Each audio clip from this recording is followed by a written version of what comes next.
Hi,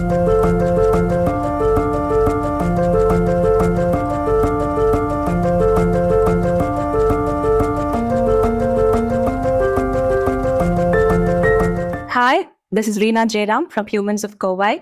Every journey has a story, and every story is an inspiration. Today, we are about to hear a story which has touched many hearts, and it is indeed awe-inspiring. Today, we have our guest of honor, Mrs. Santhya Vikram, the visionary behind Yellow Train, to share her experience of this 15 years of incredible journey. Welcome, Santhya. Thank you so much, Mrs. Santhya Vikram, for getting featured agreeing to get featured in our podcast in spite of your busy schedule. It's a great honor having you here, and welcome to our show. Thank you. You begin your career in a corporate world, and then this thought of being an educationist was there with you, I think, from your child. Yes. And then you leave the corporate world and you get into the field of education. And that's when Yellow Train, the idea seeped in. So could you just walk us through that journey of how it, from the inception to what it is here? Sure. I think the dream was alive from when I was a small child, because I grew up in schools which was an antithesis to childhood and celebration of childhood. And I myself had a very difficult childhood with illnesses and an inability to walk for a long period of time. Okay.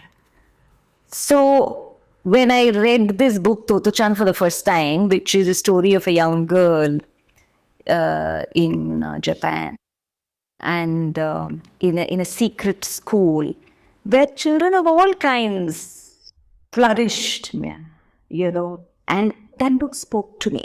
And I think that was the beginning of the dream. And ever since, I've always felt that there must be a school where children are loved and celebrated for who they are. Because schools have become a place which are very intensely performative, and learning needs to be measured, and everything needs to be measured, right? So for me, in my head, school was about childhood. School was a place where children lived and grew. And so this dream was always alive. But in my adult life, I got lost because I studied English literature and I wanted to be a teacher. And this was somewhere like 95, 98. I realized if you were a teacher, you could earn something like 3,000 rupees. And my own sense for what is financial freedom that I was inviting into my life, and this reality didn't meet. So I went on to business school, then I went on to do corporate life. But I know that every maybe a year, once in a year or every month, there would be this haunting question of when am I going to quit this and when am I going to do what I really love to do and what I now feel I was destined to do. So that question accompanied me. I took several sabbaticals. I went into work with autistic children, went into work with government schools, and then I would come back to my corporate world. Yeah. And I think those were years of really the dream sort of growing inside me till there came a time where I said, yes, I'm now ready. And I had by then my own 2 children. And that's when I think the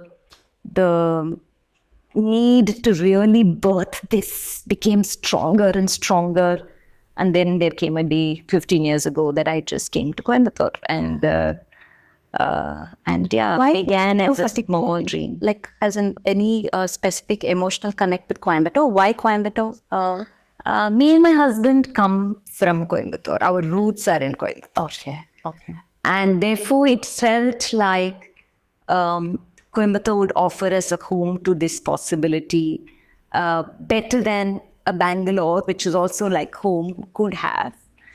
And also, one felt like the possibility financially of buying land, building, would be more viable for us in Coimbatore than it would have been in Bangalore. And so we chose Coimbatore, but I was extremely skeptical of coming to Coimbatore because in my mind, Coimbatore was a smaller city And I had this idea that it was less progressive than Bangalore. But I think 15 years of having lived here, now my colleagues and friends from Mumbai and Bangalore who run water schools, they ask me, how did Coimbatore receive this idea in such a rich manner that people in Mumbai and Bangalore are struggling to manifest? So now I have a different perception of Coimbatore. Yeah. And how Coimbatore has embraced this dream and how this community has made it their dream. But I didn't have that wisdom 15 years ago. I felt that this was not the best location for me to come to. And I sort of lived with that idea in the early years. But I have now a very different perspective and a different story about this city. Coimbatore has embraced you all with open arms. And I think Coimbatore has played a pivotal role in making your dream come. Yeah, absolutely. I think so. So you started off, Yellow Train began with 3 kids, a small yard. Yes. And now you are a family of 750. Yeah. So 15 years is not a short duration. You would have faced a lot of challenges and your dream seems to be out of the box. So what were the setbacks 15 years back, like when you started with 3 kids, and it would have taken you a lot of time to, grow. The period to grow. Yeah. So just tell us about that. I think when you ask me this question, Reena, first story that comes, by the way, I'm a storyteller and I teach, and I think I can't teach a class without a story or a poem ever. So one of the stories that I feel very closely connected to is someone whose grandmother, shared this story, and the grandchild shared this with me, and she's now maybe 60 or so. Rabindranath Tagore, when he started Shanti Niketan, she actually was met by a benevolent man who asked him, I want to support Shanti Niketan and I want to offer you this large sum of money. In response to that, Tagore told him that, I actually, if I had a choice, I wouldn't ask for your money because I'm going to ask you for something else.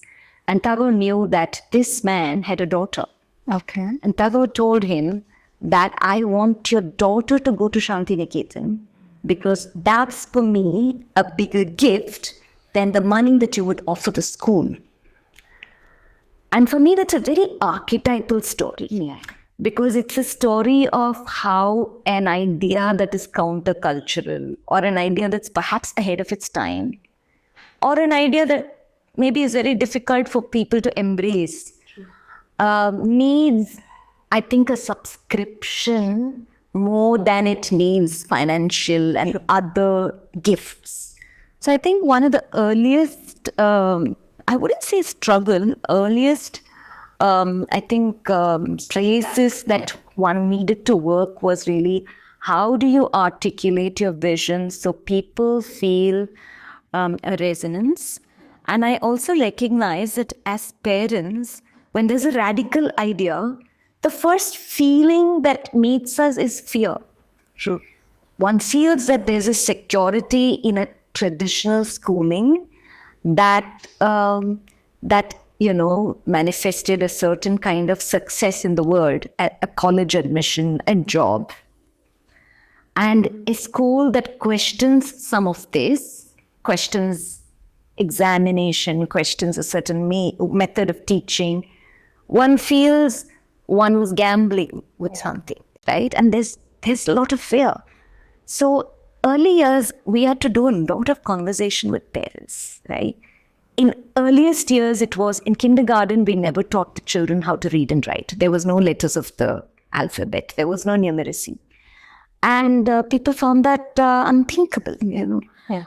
And one needed to talk about early childhood development. One needed to talk about neurological development. One needed to talk about child development in the light of anthroposophy of Rudolf Steiner's work. In order to get them a picture that by choosing unhurried childhood, we weren't weakening anything for the child.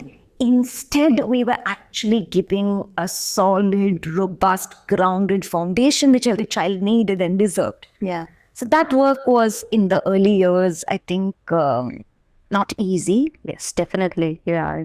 I think the second task, which was a struggle, then continues to remain a struggle, is finding teachers. And I say this not only with respect to Yellow Train, I think this is a problem in India. And when I talk to my colleagues in Europe and the UK and the United States, I feel it's a problem all over the world, which is you go to any school and ask the children what do they want to be when they grow up. They would tell you, of course, the traditional things of wanting to be in engineering, medicine, law, and now architecture, and so many things. And now even politicians, I think a lot of young people aspire to be that. But you're going to invariably find maybe half a hand that says, I want to be a teacher. And that hasn't changed from the time when I was a student. It hasn't changed now. Of course, Yellow Train children, a lot of them say, I want to be a teacher. I think they take an inspiration from you. I think they see this as a beautiful journey. But the reality remains that teaching remains in the shadows. Teaching remains as a choice for people for whom all other doors are shut. And I think that's the tragedy of education today. 100%. That's the fact. I mean, that's a reality. We just can't deny that. As you said, teaching has always been an alternate career for most of them. So yeah. So when I had to contend with that, it was very disillusioning. You know, to encounter that was extremely frustrating and disillusioning. But I think we worked in a manner where I think we changed that narrative, because at Yellow Train, we have teachers. Not many of us have B.Ed actually. Yeah. Not many of us trained to be a teacher. But, you know, we come from all walks of life, from corporate to dentist to architect to medical doctors to people who've actually studied to pursue something else, and people who felt a calling, people who said, I want to work with children and education, and therefore chose to become teachers. And of course, we had to educate ourselves. We had to work with pedagogy. We had to work with the philosophy, and we had to teach ourselves how to be teachers. And I feel that this approach has worked for us, continues to work for us. Yeah. So we are not necessarily looking at teachers who have taught for 20 years, but we're looking for people who are saying, I'm passionate about education. That makes a difference. Love children. Yes. And I'm prepared to do anything in order to meet these two needs of mine, to invest my life with children and to change the narrative of education. So I think that's been our approach. But finding good teachers has not been easy. That always had been a challenge from you started Yellow. Day one has been hard.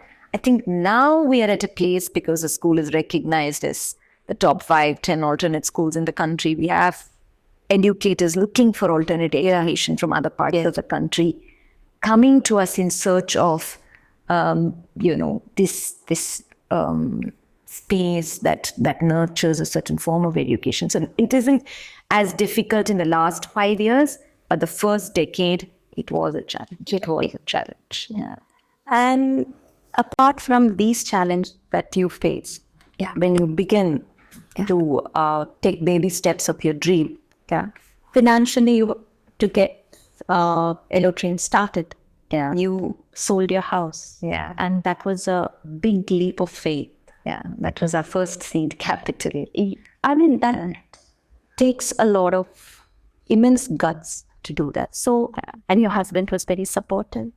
So could you tell us, and another thing which is very different is you approached parents. Yes. So could you tell how did that happen and how welcoming was it? That's a story that I will speak with great joy, because it's a very special story. But just the early part of the journey, we were corporate, professionals, and very successful at that when I first decided to quit. Vikram held on to his job for a few more years. And when we decided to, invest in Yellow Train, I had all these ideals of having a small school and, and the kind of infrastructure one imagined and dreamt of. It didn't in the beginning seem financially so viable. And we also knew we were going to take a long time before we established the roots, because the ideas that we were working with were countercultural, were new to this community. So at the very beginning, I think we sold our house and that became the first seed capital. And we did it with great joy. Of course, then we went to the bank. And as the school was growing, there came a time where our first primary building couldn't hold the children anymore. And the growth came earlier than we anticipated. Yeah. And that's something that I didn't foresee. And I remember still when primary building was inaugurated and some colleagues saying, this will be one of the many buildings that the school would have. And I looked at them and said, what are they actually saying? Because this seemed already like a huge manifestation. And when we were actually spilling out of the corridors and sitting, under the trees, there was no classroom anymore. And we had to build the middle school. We had to have the labs. And we felt that if we went to the bank and if we had to pay those interest rates, our operational expenditure would be, or, our P&L would look strained. Oh. And I also felt that when financially any institution, even an NGO or a spiritual organization or any institution, a social enterprise, when financially one is struggling, you are struggling spiritually and in every other manner, because that fuels a lot. True. And we recognize that if we were to come up with this expansion, we are going to struggle financially. True. And we wanted to find alternative ways to cope with that. So I felt at that time I could go to the parents, and I don't know how this idea came. We said, hey, let's go to the parents, but we felt like, let's not ask for a donation, because it seems like we could, somehow it didn't seem right to go and ask for a donation to build a building. So we felt like, why not we go to parents and ask them for interest-free loans? Where is the challenge? The challenge is the interest on the borrowing. Mm. And that's what was going to pinch the P&L. So we said, let's go and ask people to give us interest-free loans. And instead of asking one big body, which would be the bank, let's go and ask 100 people. And I've got no financial background, so I have no access to these kind of models that of course exist in the world, but it just seemed like the right thing to do. And when I thought of that, the first feeling was very intimidating, to meet a large body of people who trusted their children into a system which is so radical. And now you tell them that we don't have the money to build and expand, and now you need to offer us an interest-free loan. So we said, okay, let's make this more wieldy for my own nervous system. Let's meet them in small groups of about 30. Yeah. So it's warm, cozy, intimate. I can look into the eyes of every person. I can see and feel what they are sitting with. So we planned to invite people in small groups of 30. And instead of doing one large meeting, we were to do several meetings over a whole week.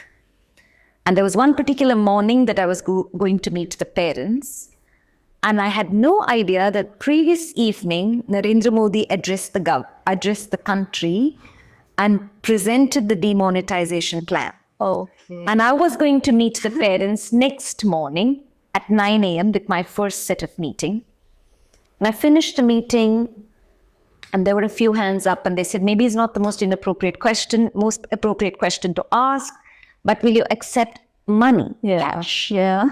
And, and many people told me, if you were to say yes, you would build your entire building one shot, because, businesses were reeling with questions of what happens to all the cash. And let's face reality, every business had their cash. Yes. And that was a moment of dilemma which didn't need even more than a few seconds. I said, no, we're building a school. We're building something sacred. It's as good as a temple, right? Yeah. And we don't build it with people's black money. Definitely. And so we will accept checks. And of course, some parents said, at a time like this, where white money is hard and black money is easy, and if you were going to shut that door, you're going to get pretty much nothing. And I still remember that meeting. I finished the meeting and came and just sat down and was catching my breath because I felt it took a lot of vulnerability to meet the parents, show them our PNL, talk about our difficulties and invite them to support us. There was one father who came and he said, I want to see Sandhya. And I said, yes. And I remember seeing him in the group and I said, yes. And I didn't know, I thought he was going to ask doubts or whatever. And then he just came in and he said, I just went home and I came back and I just wanted to see you for a minute. I said, yes. And he had a little envelope and he had the first check of 1 lakh. Wow. And he said to me, I'm quickly bringing this check to you because I want you to know that there are people like me in this circle for whom this dream means a lot, for whom this must succeed. And I'm leaving this with you so that when you go for other meetings, you have that faith with you. Were you emotional? Yeah, I felt really moved, I was so moved. I still, recently when we celebrated 15 years, I told him, I showed the envelope I still have and I said, see, this is what you gave me.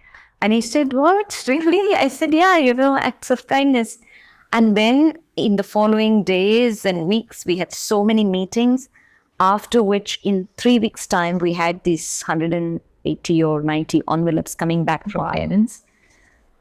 Checks of 1 lakh or more or less. And more than that, there were people who wrote letters. People who said, my mom has cancer and I'm struggling. I would have liked to give you at least 50,000 because I believe in this so much. But I'm so financially locked, I can't give you.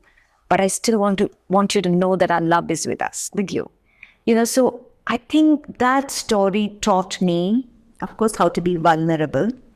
And that when you're vulnerable, you are truly authentic and people can see that authenticity. And that was so beautiful. I'll always carry that. The second thing I learned was when a dream is really not about you, but it's about shaping something for a community, I think everyone feels it's their dream. Yeah. So I often feel like now there's so much like I'm credited too much for just being the dreamer. But it's really a shared dream. And today I think there's so many people, teachers, parents who see it as their dream. And yesterday one of my grade 12 students, he wrote me a letter. And in it he said, the little things that we did in class, I never knew its meaning, like when we would read poetry every day or when we would light a candle or when we would just go back to our breathing. I never knew the meaning of all these things. But as I'm graduating and I'm 18, I'm beginning to see slowly the value of these things. And he said to me, I don't feel like a student here. I feel like I'm a part of this community. I'm shaping this dream. And he said, this is it. This is what it is. It isn't one person's dream. It is a shared dream. And it is, I think, a very universal dream because it places childhood at the heart of this. Yeah. So it was it was a story with so many emotions into it. And it's a story that tells still humanity is alive. There's goodness and humanity is alive. Yeah. So before we could approach you, actually there's a small story of why we came approaching you for a podcast. The name was very fascinating. Yellow Dragon. Yeah. So how did that come into the picture and what is the story behind that? Yeah, I think it's one question that I'm asked in every forum where I go to, either educators or any group. So of course, the story of Toto-chan is so much a part of our DNA. And the story is set in the background of the Second War. And the headmaster, Sasako Kobayashi, he's taken an abandoned railroad carriage and converted that into, I could almost say, a secret school. And the school is bombed during the war, and Tetsuko or Toto-chan, who's an adult survivor, goes in search of the children who survived the war and wonders what gave these children the resilience, hope, faith, courage, and traces it all back to the headmaster and his love for children. So I think this whole idea of a school in a railroad carriage is such an essential part of the dreaming itself in my story. And when I had to, build a school, of course, the first question was, what would we call it? Yeah. And I actually didn't start with the name Yellow Train in my head. I thought for some reason a very profoundly meaningful Sanskrit name. So I was, writing names like Shloka or names Prakriti or names that had a profound and deeply anchored in our tradition, a Vedic name. Yeah. And it seemed like beautiful. It met me. It was lofty, but it wasn't playful enough. And I think for me, sometimes I feel like I get inspired when something is playful. And this wasn't playful. It was profound. So I said, train needs to be honored. So train came, and then, I looked at the color of sunshine, and my own sanguine personality is very much like sunshine. So I just said Yellow Train. And I told myself, and then I wrote Yellow Train, and a part of me was saying, that's foolish. You can't call a school Yellow Train. And a part of me was saying, well, this laptop is called Apple, and therefore a school can be called Yellow Train. And so I just left it at that, And then what I did was, I was living in Chennai at that time, and I went to a little park that evening, and children were playing, and I just asked them, how do you like this name? Like Shloka or Prakriti. I had some of these Sanskrit names, and I placed it, and they said, yeah, it's nice, it sounds nice. Or they were indifferent to me. They were playing, they were building their sandcastles. And then suddenly I said, how do you like this name, Yellow Train? So then suddenly they're like, I went to Trichy and I went to see my party, and then there was this tomato soup that I love, or I love standing by and watching the rain, and so many stories, and somebody else came from somewhere and said something. And then I just realized this name lends itself to a story that excites children. Their eyes have come alive, and their soul has come alive, and they've got a story. So I said it has to be Yellow Train. And of course, in the beginning, there was reactions from people who was it's weird. Yeah. And they said little kids are going to love it. And as the school was shaping up and becoming a grade school and becoming a high school where adolescent children are studying, there was this question. So will you call it something else now? Because who wants to go to a high school that's called Yellow Train? Yeah. And then we talked, and most people said, no, we want to go to a high school also that's called Yellow Train. So I think, it was the name itself, but I also think what we've given that name. Yeah, both. I feel there too, you have again put the children's interest in front. Yeah. So that, and was this bogie which you have set up here as a library. Yeah. It's very innovative. So did that does that got something to do with the name of your school, or is it just that? I think bogie came many years later. Okay. Yeah, in the earlier years in the kindergarten, we had a small train which we made. And that train is, I think, now retiring. It's really rusted and retiring. But the bogie came many years later. It came in 2018. So by that time, the school had already become a large school. I think the name of the train was really a tribute to the headmaster and the school that fed my imagination so much in my early years. Now if I look at myself in the last 10 years, my reading has meandered into a lot of different philosophies, and of course a lot of Rudolf Steiner and mold of education and anthroposophy, but also many other eclectic, methods and pedagogy that I constantly study and feel inspired by. But I think in my earliest formative years of dreaming and shaping the idea of what school life will be, I think a lot of it was Toto-chan. And if I look at the practices of what the children love the most, I think some of it is straightly out of the book. Yeah. So I think, a lot of the school Tomoe Gakuen and Chan has really fed itself to the Yellow Train and it's forming. You seem to be a voracious reader, got some amazing collection. And I see you have a very innovative, creative library as well. Yes. But when you look at today's work, it's more of gadgets. And it's more of, reading is actually fading away. And you being an educationalist, how do you tell your students, or how do you tell the younger generation to still stay intact with the habit of reading? So does Yellow Train do something to keep the reading habit still alive? Lots and lots and lots of things. Because I think, someone who's not a reader is not a reader because they didn't meet a book that they fell in love with. They didn't fall in love and they didn't become a reader. And I think that's the task of a school and an educator to say what would excite you. Yeah, and to constantly bring. And I think at this school, the first thing is, of course, our bogie, which is filled with books, is sitting at the heart of the school.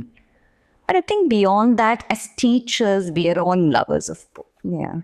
So in fact, this morning I was looking up the dates for Bangalore Lit Fest because I want to take my high school students there. So we are constantly looking at, 2 days ago, we all spent a night at the school with grade 10 because I gave them a challenge and I said to them that they must read 1 book this term.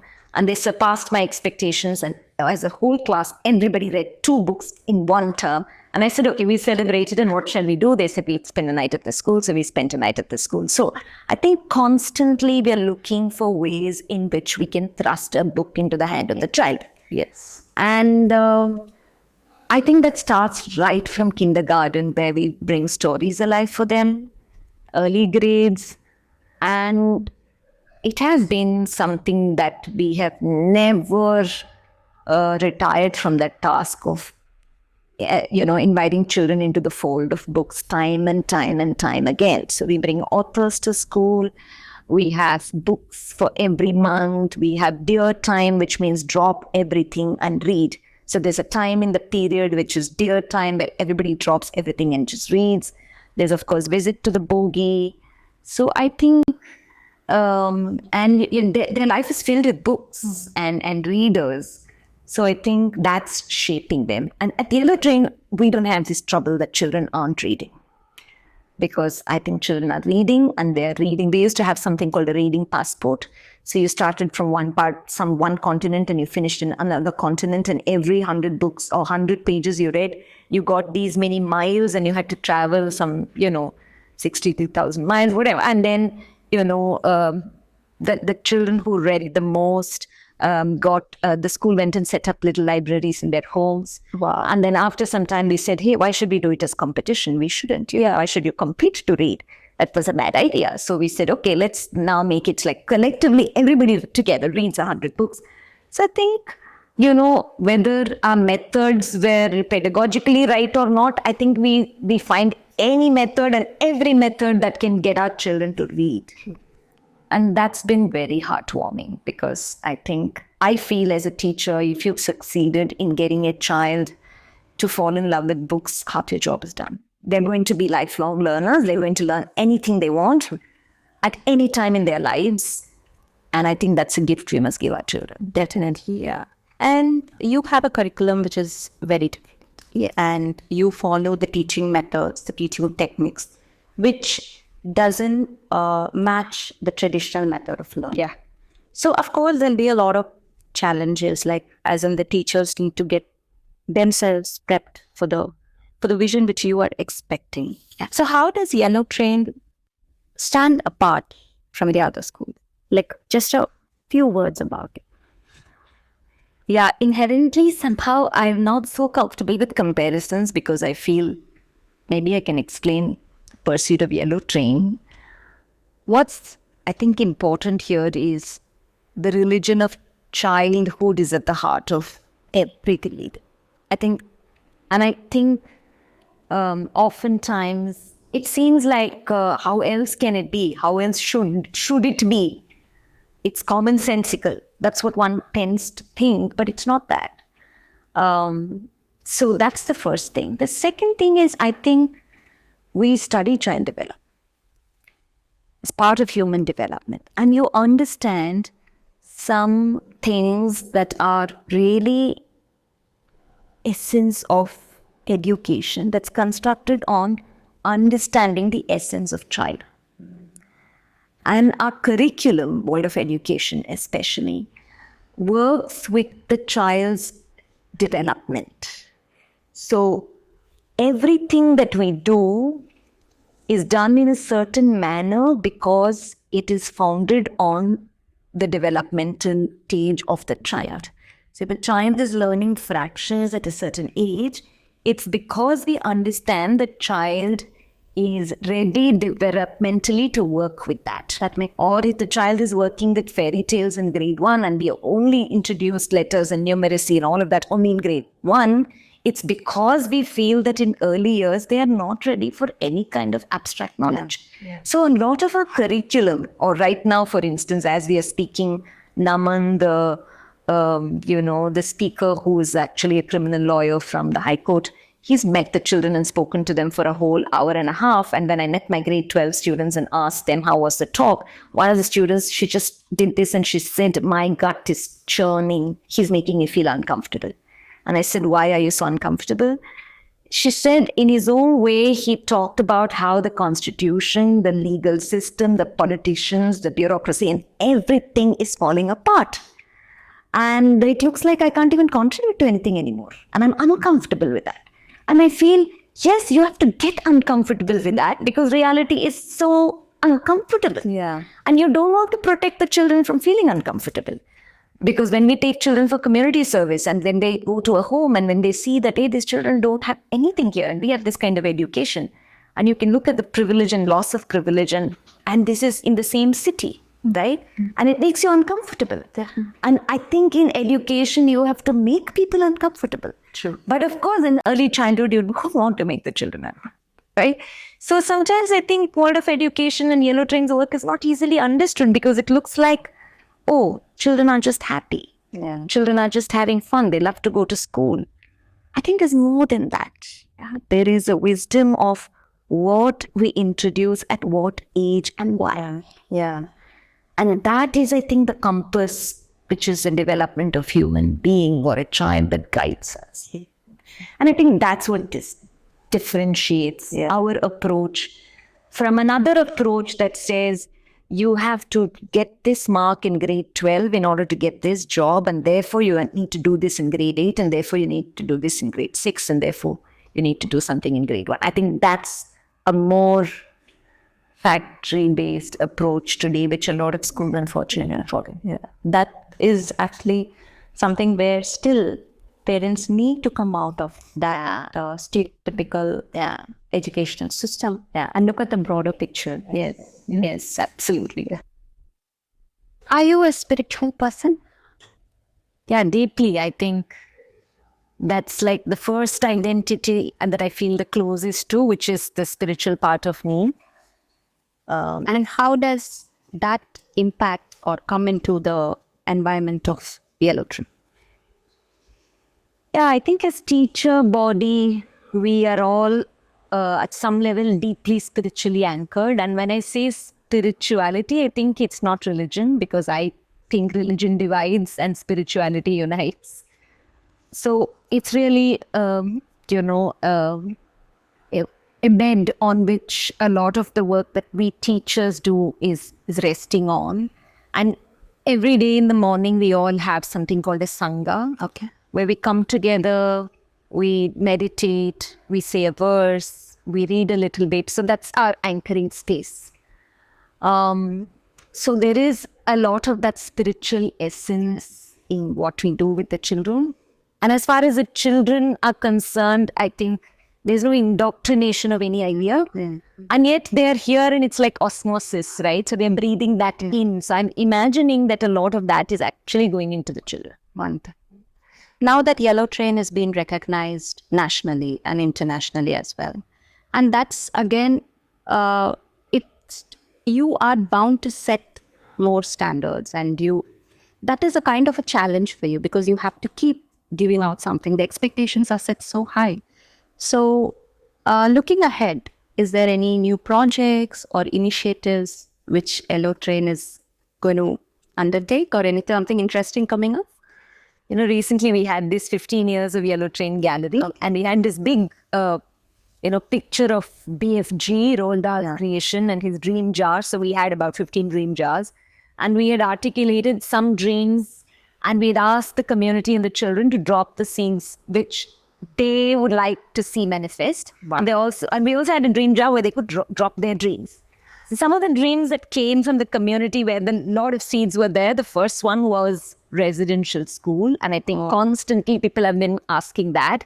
So it's a small seed somewhere lying in waiting. When will it manifest? I don't know. Hopefully very soon. I think there was also one where we want to work with the children in the Mudalipalem village. Okay. Because we feel committed to this village. Our school is in this village, and our bus and all of us come through the village every day, and we know that the children of this village receive a different kind of education, and we want to collaborate, contribute, and also give back to the village and their children. So that's something that we attempted, we failed, but that's a strong desire.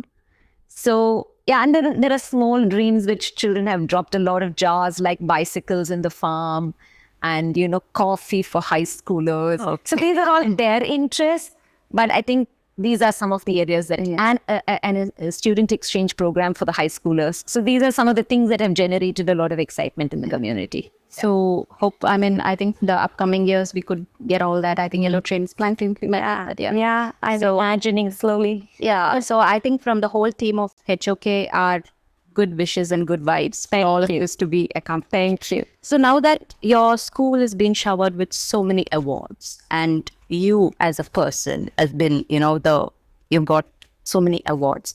So tell us some moments where when you received those awards, how did you feel, or your emotion at that time? Something which really touched your heart, which is close to your heart. One moment. I don't know, I have a very different relationship with this, because I feel that oftentimes I receive more light than many, many other people who are laboring for this dream. So I feel all the awards are really about the school itself and to the school community.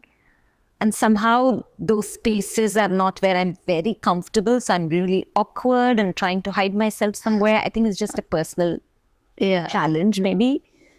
But that's at one level. But another level, I feel this is really a validation for the alternate school movement. True. That there are so few of us in the country, and that number is growing, where we are wanting to offer alternatives to mainstream thinking, belief, and ideology in education. And when those spaces shine, I think it means something for the whole community of educators and families that trust that there is another way to hold a child and educate a child. So from that place, I feel deeply reassured and moved that these spaces and communities are getting a recognition on national or international platforms. So that's what touches my heart. Yeah. So this is something, coming to the end of our session, this is something where I ask all of my guests. Yeah. How special is Coimbatore to you? Yeah, I think I came to Coimbatore with a lot of misgiving and uncertainty about how this city will receive my idea. And having spent 15 years here, I feel a lot of gratitude. I think the people here, the community that we work with, are very grounded, anchored. The agrarian roots of families that are the people of the land, I think that shows up in their simplicity, in just the beauty of their simple living. And in that sense, I feel a lot of not just gratitude, but a lot of reciprocity to what we have given and what the community has given us. So there's a lot of respect for the people of this land. Lovely, lovely. And now coming to now we're going to wind up our session. I must say, Santhya, that this journey of yours and Yellow Train, it's been so awe-inspiring. And I'm sure this tale, this story, this journey of yours is definitely going to plant a seed of entrepreneurship in many people's mind. And the way you are treating the students, the educational curriculum, or whatsoever, your teachers, your infrastructure, environmentally, you're so, I mean, it's so environment friendly, your campus. I think you are not just sending out graduates or, high school graduates, you are actually sending out amazing citizens. And that's an incredible job that you've been doing. So from the team of HOK, we wish you success and only success in your upcoming endeavors. And thank you so much taking out your time and, being so patiently answering all of our questions. And it is definitely an honor having you on our show. And thank you so much, Sandhya. Thank you very much. Thank you for your attention and love on Yellow Train. Wasn't that just awe-inspiring and amazing, the journey of Mrs. Santhya Vikram and the success of Yellow Train? That's a wrap for today. Stay tuned for more amazing journeys to humans of Kovai. See you next time. Take care.